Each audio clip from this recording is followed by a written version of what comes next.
तो देखो इसके अंदर अपन प्लासेंटा के जो है वर्क पढ़ रहे थे, तो इसके अंदर देखो नेक्स्ट क्या था फंक्शन इसका कि acts as a barrier prevent the bacteria and harmful substances, यानी कि ये क्या करता है, जो प्लासेंटा है वो एज ए बैरियर की तरह काम करता है ये, क्योंकि ये क्या करता है बैक्टीरिया और हार्मफुल सब्सटेंसेस है उनको फिटस के अंदर आने से रोकता है। ठीक है, फिर क्या करता है देखो नेक्स्ट इसका function synthesizes many hormones and as it progesterone and estrogen, यानी कि दो हार्मोन जैसे कि प्रोजेस्टेरॉन एस्ट्रोजन, ठीक है, इनकी तरह मैनी हार्मोन्स का क्या करता है सिंथेसिस करता है। ठीक है, अब नेक्स्ट बात करते हैं अम्बिलिकल कॉर्ड की। अम्बिलिकल कॉर्ड क्या होता है देखो, ए रोप लाइक स्ट्रक्चर, यानी रस्सी के आकार की संरचना होगी और connecting umbilicus of foetus to the centre of the foetal surface of placenta. अपन ने क्या पढ़ा था देखो कल, प्लासेंटा की दो सरफेस होती थी, है ना, एक तो फीटल सरफेस एक मेटरनल सरफेस। तो ये क्या कर रहा है देखो, अम्बिलिकस को, अम्बिलिकस किसकी, फीटस की, है ना, उसको किससे जोड़ रहा है, ये प्लासेंटा की फीटल सरफेस से जोड़ने का काम कर रहा है कौन, अम्बिलिकल कॉर्ड। फिर consist of primary mesoderm, umbilical vessels, vitello, intestinal duct and Wharton's jelly. ये क्या करता है, इतनी सारी चीजों को रखता है कौन, अम्बिलिकल कॉर्ड। देखो एक तो क्या बताइए, प्राइमरी मेसोडर्म, जो शुरुआती जो बनेगी ना वो प्राइमरी मेसोडर्म शुरुआत के अंदर जो बनेगी। फिर अम्बिलिकल वेसल जैसे कि आर्टरी है, अम्बिलिकल आर्टरी है, अम्बिलिकल वेन है, ठीक है। फिर विटेलो इंटेस्टाइनल डक्ट, ठीक है। फिर क्या होता है, एक वार्टन जेली। फिर देखो इसकी लेंथ जो है ये आपको याद रखना है, इसके कंटेंट्स जो हैं वो याद रखने अपन को, ये मतलब इम्पोर्टेंट है, ठीक है। उसके बाद में देखो इसके लेंथ कितनी बता रहा है ये 50 सेंटीमीटर, ठीक है, 50 सेंटीमीटर इसकी लेंथ बता दी। फिर ये तो क्या बता दी, लेंथ बताइए, फिर 1 से 2 इसकी क्या बताइए, ये चौड़ाई बताइए, विड्थ, ठीक है।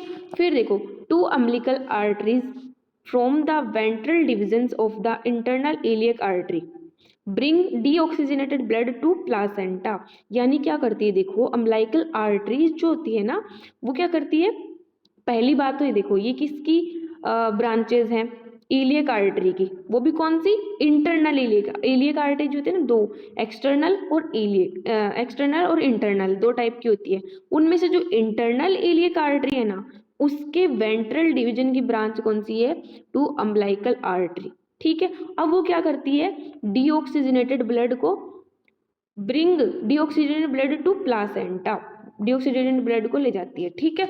उसके बाद देखो आफ्टर ऑक्सीजनेशन, यानी कि ऑक्सीजनेशन के बाद में क्या होगा, तो यहाँ पे देखना blood ruptured by left umbilical vein to left branch of portal vein, ठीक है। ये मतलब कि ब्लड जो है वो रिटर्न करता है किसके थ्रू, लेफ्ट अम्बिलिकल वेन के थ्रू, किस में जाता है, पोर्टल वेन के अंदर, ठीक है।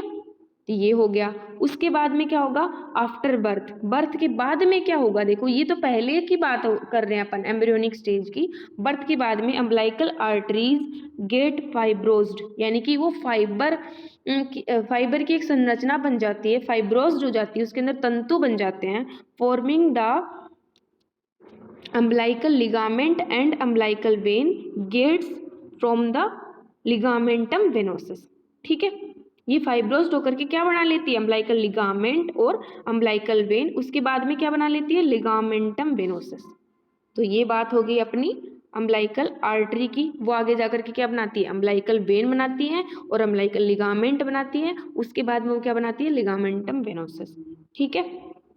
अब देखो नेक्स्ट जो है वो है अपना प्रीनेटल डेवलपमेंट, ठीक है। ये गेस्टेशन पीरियड होता है, ठीक है।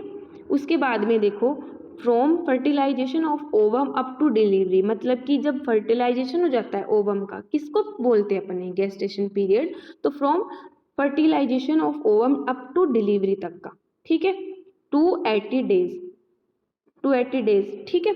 उसके बाद में देखना दो फेजेज आती है इसके अंदर, एक तो आती है अपनी एम्ब्रियोनिक फेज, वही अपन ने बात की थी, एम्ब्रियोनिक फेज किसको बोला था अपन ने, स्टार्टिंग के 3 मंथ्स को, 1 से लेकर के, फिर उसके बाद में फीटल फेज आती है, फिर वो 9 to 40 वीक्स, ठीक है। उसमें 38 भी हो सकता है, 40 भी, मैंने बोला था 2 ऊपर नीचे हो सकते हैं उसके अंदर।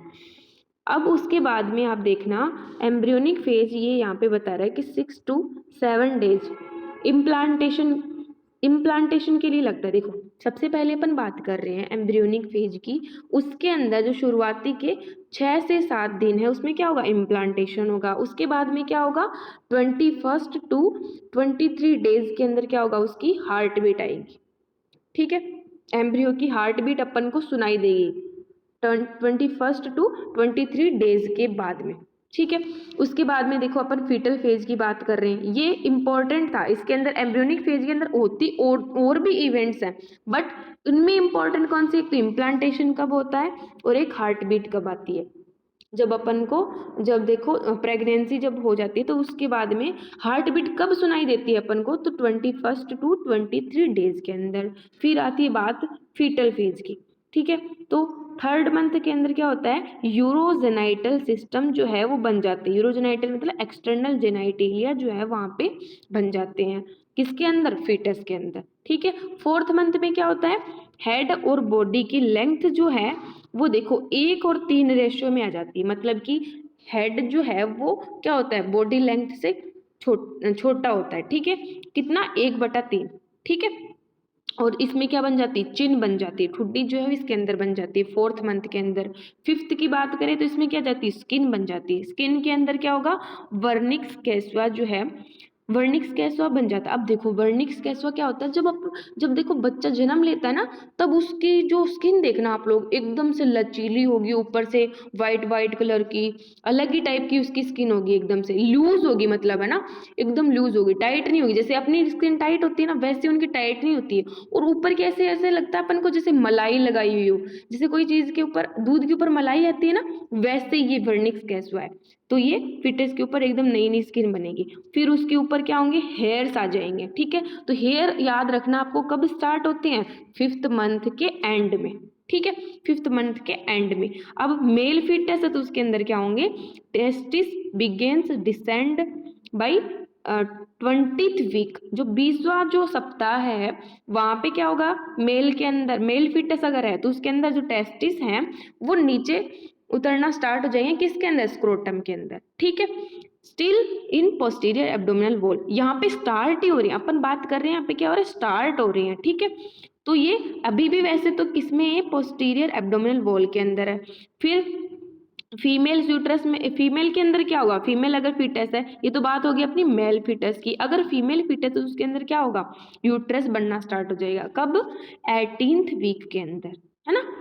फिर देखो ये तो बात होगी 1st की, 3rd की, 4th की, 5th की। अब बात करते हैं अपन 6th वीक की, 6th मंथ की। ठीक है, तो इसमें क्या होगा, रैपिड आई मूवमेंट, फिटस के अंदर क्या होगा, रैपिड आई मूवमेंट होगा, है ना। यानी कि जब जो शिशु होगा वो क्या करेगा, अपनी आई को मूवमेंट करवाएगा बार बार में। ठीक है, और आईब्रोज क्या इसके अंदर बन जाएंगे। ठीक है, फिर 7th के अंदर क्या होगा, आई लीड सेपरेट हो जाएंगी, उसकी जो पलक है वो अलग अलग हो जाएंगी। पहले बंद रहती है 6th तक, 7th में जाकर के वो अलग हो जाती है। और टेस्टिस जो है, अब देखो अपन ने बात करी थी ऊपर की, जो टेस्टिस है वो बिगिन हो रहे थे, यहाँ पे स्टार्ट हो रहे थे, और 7th के अंदर क्या होंगे, वो जाकर के पूरी तरीके से स्क्रोटम में ही चले जाएंगे वो। ठीक है, डिसेंड हो जाएंगे। फिर 8th के अंदर क्या होगा, लेनुगो हेयर बनेंगे, जो सॉफ्ट हेयर होते हैं फिटस के अंदर उनको क्या बोलते हैं अपन, लेनुगो। ठीक है, सिर के जो बाल होते हैं उनको। उसके बाद देखो 9th मंथ के अंदर जो हेड है, अब उनकी लेंथ बता रखी है, हेड जो है वो 12 से 13 इंच का हो जाएगा। फिर उसकी जो लेंथ होगी फिटस की वो कितनी होगी, 34 to 36 सेंटीमीटर, और उसका वजन कितना होगा, 2.5 से 3.5 kg। इसलिए देखो जब बच्चा जन्म लेता है तो उसके अंदर नॉर्मली कितना होता है, या तो कईयों के अंदर कितना होता है, 2.5 या फिर 3.5 या फिर 4, जोर मार कितना ही होता है। ठीक है, तो ये इसकी वजन की बात कर ली। और अब जो 9th मंथ के अंदर बात कर रहे हैं तो वो क्या है, ये जो फीटस है वो रेडी फॉर बर्थ, बर्थ के लिए वो क्या है, रेडी है।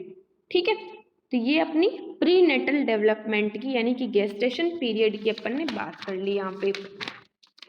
उसके बाद में देखो ये वाला जो आपका चैप्टर है ये हो चुका है पूरा।